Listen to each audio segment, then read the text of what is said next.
చిన్నప్పటి నుంచి మన కల్చర్‌లో నాటుకుపోయిన ఒక ఇంపార్టెంట్ ఫుడ్ వచ్చి ఘీ, నెయ్యి.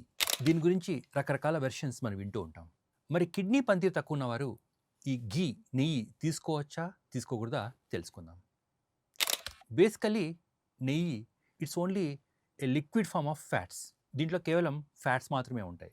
ఎలాంటి పొటాషియం గానీ, ఫాస్ఫరస్ గానీ ఉండదు. దేర్‌ఫోర్ పొటాషియం, ఫాస్ఫరస్ లేవు కాబట్టి కిడ్నీ పేషెంట్స్ పొటాషియం గురించి, ఫాస్ఫరస్ గురించి ఈ నెయ్యిలో వెతుక్కోవాల్సిన అవసరం లేదు. కానీ వచ్చిన చిక్కంతా కూడా ఈ నెయ్యిలో సాచురేటెడ్ ఫ్యాటీ యాసిడ్స్ ఎక్కువగా ఉంటాయి. ఈ సాచురేటెడ్ ఫ్యాటీ యాసిడ్స్ అన్నవి నథింగ్ బట్ బ్యాడ్ కొలెస్ట్రాల్.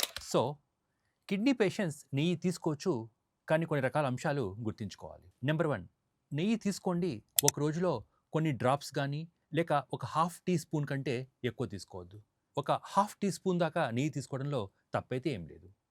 రెండవది, నెయ్యి తీసుకోండి కానీ మనం చేసే వంటల్ని ఆయిల్ రూపంలో నెయ్యిని వాడుకోవద్దు.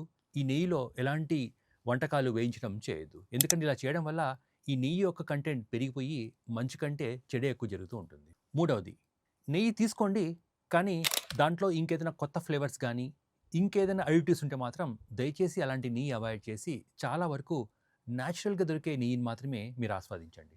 సో ఫ్రెండ్స్, కిడ్నీ పనితీరు తక్కువ ఉన్నప్పటికి కూడా నెయ్యి తీసుకోవచ్చు, ప్రొవైడెడ్ జ్యుడిషియస్‌గా, జాగ్రత్తగా, మోతాదులో మాత్రమే.